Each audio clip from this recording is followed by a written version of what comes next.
ஓம் ஸ்ரீ ஒற்றை கொம்பன் தாள் எம் சிறமேல் போற்றி. ஓம் ஸ்ரீ மகரிஷி பராசரர் தாள் எம் சிறமேல் போற்றி. வாய்மொழி நூல்கள் வரிசையில் அடுத்த பாடல் என்ன சொல்லுங்கிறத பார்ப்போம்.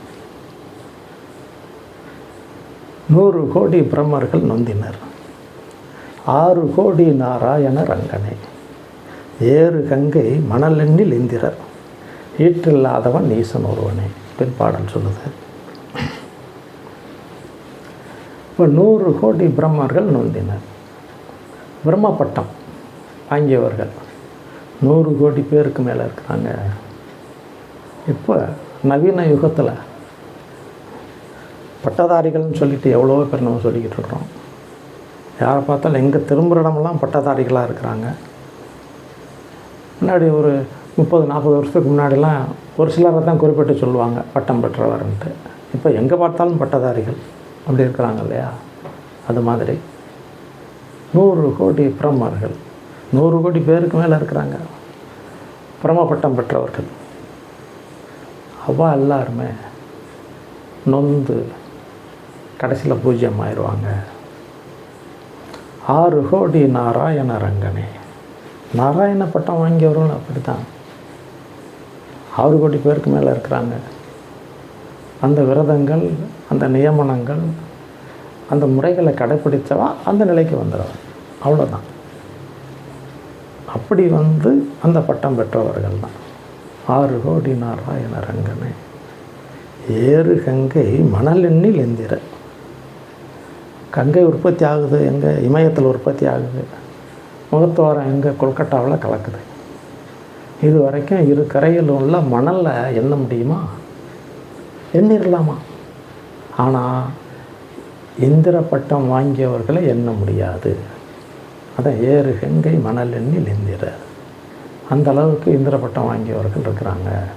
என்ன பாடல் சொல்ல? ஈற்றில்லாதவன் ஈசன் ஒருவனே, பிறப்பிறப்பு இல்லாதவன், ஆதியும் அந்தமும் இல்லாதவன், என்றும் நிலையாக இருப்பவன், ஏகன் அநேகன் அநேகன் ஏகனாக இருப்பவன், ஈசன் ஒருவனை அப்படின்னு தான் பாடல் சொல்லுது. பாடலுடைய அர்த்தம் என்ன அப்படின்னா, நீக்கமர நிறைந்தவன் அவன் ஒருவனே அப்படிங்கிறது தான் பாடல். அடுத்த ஜோதிட நூல் என்ன சொல்லுது அப்படிங்கிறதையும் ஒரு பார்வை பார்த்துவோம்.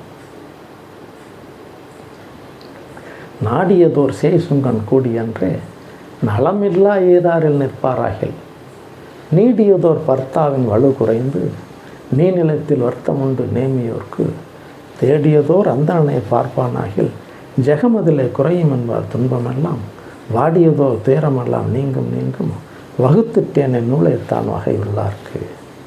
நாடியதோர் சேய் சுங்கன் கூடியன்றே.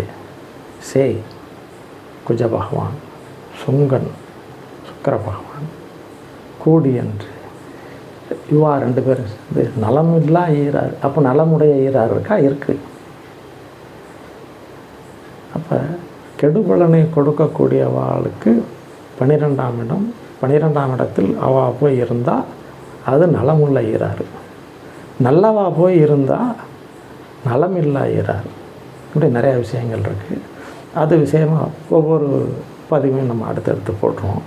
அதான் நலமில்லா ஈராறில் நிற்பாராகில் நீடியதோர் பர்த்தாவின் வலு குறைந்து. பர்த்தா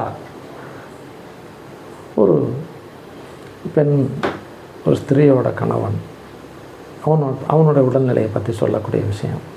வலு குறைந்து நீ நிலையத்தில் வருத்தம் ஒன்று நேமியோருக்கு, இவா வருந்தக்கூடிய நிலை ஏற்படும், அந்த வதுவுக்கு ஏற்படும். அந்த நிலை போக்க வேண்டும் என்றால் என்ன அர்த்தம்? அடுத்த அடி என்ன சொல்லுது? தேடியதோர் அந்தணனை பார்ப்பானாய். குரு பகவானுடைய பார்வை கிடச்சிட்டா, அந்த இடத்த பார்த்துட்டா, ஜெகமதிலே குறையும் என்பார் துன்பமெல்லாம், வாடியதோர் துயரமெல்லாம் நீங்கும் நீங்கும் வகுத்துட்டேன் நூலைத்தான் வகையுள்ளார்க்கு அப்படின்னு பாடல் சொல்லுது. அதனால் ஜோதிட நூல்கள் எல்லாமே பொதுமையாக சொல்லப்பட்ட நூல்கள் போல தான் தெரியும். அதனுடைய தாத்பரியம், அதனுடைய விளக்கங்கள் எல்லாம் நுணுக நமக்கு உள்ள இன்டர்னலாக போயிட்டே இருக்கும். சாரத்தை பற்றியும் சொல்லணும், சேர்க்கையை சொல்லணும், பார்வையை சொல்லணும், நத உன்னதை சொல்லணும், சட்பலன்களை பற்றி சொல்லணும். எல்லா விஷயத்தையும் உள்ளடக்கிய பாடல்கள் தான் பொதுமை நோக்கு. நம்ம பார்க்கக்கூடிய அந்த விதங்கள் அது எல்லாத்தையுமே நுட்பமாக பார்க்கணுங்கிறது தான் பாடலுடைய தாற்பயம். உங்களுக்கு ஏற்படக்கூடிய ஜோதிட சந்தேகங்கள், வாஸ்து, ஜெம்மாலஜி, எண்கணிதம், ஃபேஸ் ரீடிங் எதுவாக இருந்தாலும் நம்மகிட்ட தெளிவாக ஓரளவு உங்களுக்கு வேண்டிய விஷயங்களை தெரிஞ்சுக்கலாம். உங்களுக்கு வேண்டிய நண்பர்களுக்கு அனுப்புங்க. சப்ஸ்கிரைப் பண்ணுங்கள். வாழ்த்துக்கள், ஆசீர்வாதம்.